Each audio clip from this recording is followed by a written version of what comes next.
Hello दोस्तो, आजच्या नवीन कथेमध्ये आपल्या सर्वांचं स्वागत आहे. आजच्या नवीन कथेचं नाव आहे वडिलांचं खरं ऑफिस. आमचे बाबा सरकारी ऑफिसात काम करतात. हे वाक्य मी शाळेपासून कॉलेजपर्यंत अभिमानाने सांगायचो. सरकारी नोकरी म्हणजे स्थिर प्रतिष्ठेचं, सगळ्यांच्या नजरेत आदराचं काम.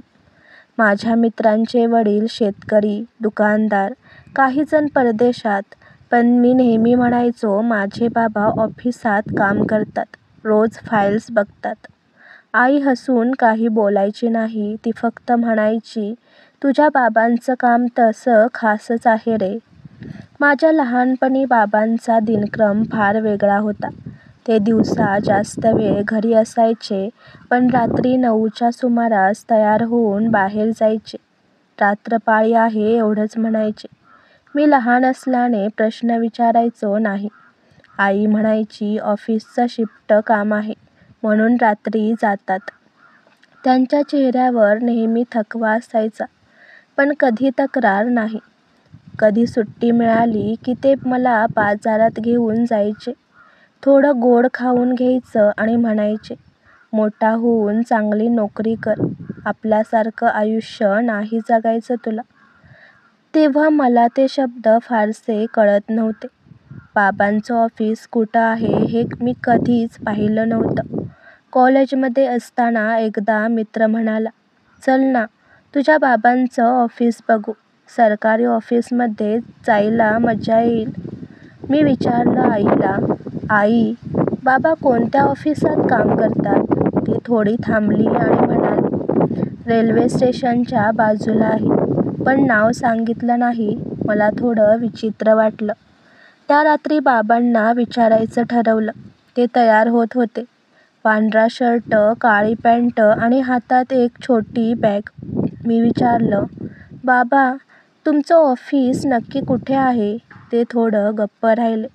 मग हसून म्हणाले, तू अभ्यास कर, मोठा होऊन स्वतःचं ऑफिस तयार कर, माझं काय एवढं बघायचं आहे?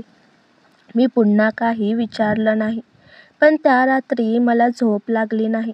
एक शंका, एक ओढ, मला बाबांचं खरं आयुष्य जाणून घ्यायचं होतं. कॉलेज संपलं, नोकरी लागली. एके दिवशी कंपनीतून उशिरा परतलो. रात्र झाली होती, साधारण 11. गल्लीत येताना अचानक स्टेशनच्या मागच्या बाजूला मी बाबांना पाहिलं. ते हातात टॉर्च, अंगावर राखाडी गणवेश आणि छातीवर सिक्युरिटी असा बिल्ला लावलेला होता. मी थबकलो. थोडा वेळ मी काही बोलू शकलो नाही. ते एका मोठ्या गोदामाच्या गेटजवळ उभे होते.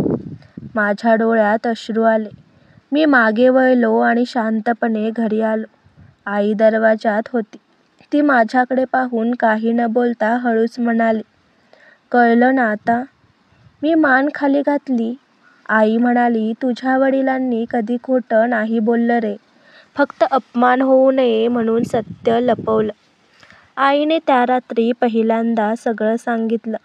बाबा पूर्वी एका ऑफिसात कामाला होते, पण ते ठिकाण बंद पडलं. नवीन नोकरी मिळेना. कर्ज, घराचा खर्च, माझं शिक्षण सगळं सांभाळणं कठीण झालं. तेव्हा त्यांना सुरक्षा रक्षकाची नोकरी मिळाली. रात्रपाळी, थंडीत, पावसात, अंधारात, पण त्यांनी ती स्वीकारली. त्यांना भीती होती मुलाला काय वाटेल, नातेवाईक काय बोलतील, म्हणून त्यांनी सांगितलं, मी सरकारी ऑफिसात काम करतो, आणि ती खोटी ओळख त्यांनी प्रामाणिकपणे जपली.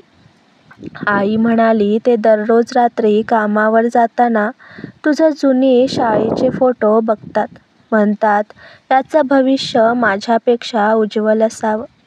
त्या शब्दांनी माझं मन हादरलं. त्या क्षणी मला समजलं, काही लोक सरकारी नाही, पण देवाच्या ऑफिसात काम करतात. त्यांचं काम असतं कुटुंबाचं भविष्य सुरक्षित ठेवणं. काही वर्षांनी मला चांगली नोकरी मिळाली. मी ठरवलं, बाबा आता काम करणार नाहीत. त्या गोदामात गेलो. बाबा अजूनही तोच गणवेश घालून उभे होते. मी त्यांना म्हटलं, बाबा, आता तुमचं ऑफिस बंद, आता मी काम करतो.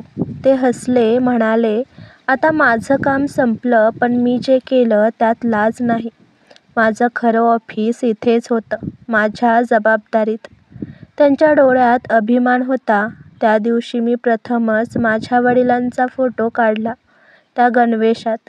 आज बाबांचं निधन होऊन 2 वर्ष झालीत. मी अजूनही त्यांच्या खोलीत ती टोपी ठेवली आहे. ती सिक्युरिटी लिहिलेली टोपी. लोक विचारतात, हे कोणाचं आहे? मी हसून म्हणतो, माझ्या वडिलांचं ऑफिसचं प्रतीक आहे. कारण माझे बाबा सरकारी नव्हते, पण त्यांनी आपलं आयुष्य घराच्या सुरक्षिततेसाठी खर्च केलं. ते सुरक्षारक्षक होते, पण माझ्या आयुष्याचे सुरक्षा देवदूत. कधी-कधी माणसाचं पद नव्हे, तर त्याची प्रामाणिकता आणि त्याग त्यांचं खरं ऑफिस ठरवतो. माझ्या वडिलांचं सरकारी ऑफिस नव्हतं, पण त्यांच्या प्रत्येक रात्रीत, त्यांच्या प्रत्येक घामाच्या थेंबात आमचं भविष्य लिहिलं गेलं होतं. आजची कथा आवडला असल्यास व्हिडिओला लाईक करा, चॅनलला सबस्क्राईब करा आणि कथा कशी वाटली हे कमेंटद्वारे जरूर कळवा. व्हिडिओ जास्तीत जास्त शेअर करा. धन्यवाद.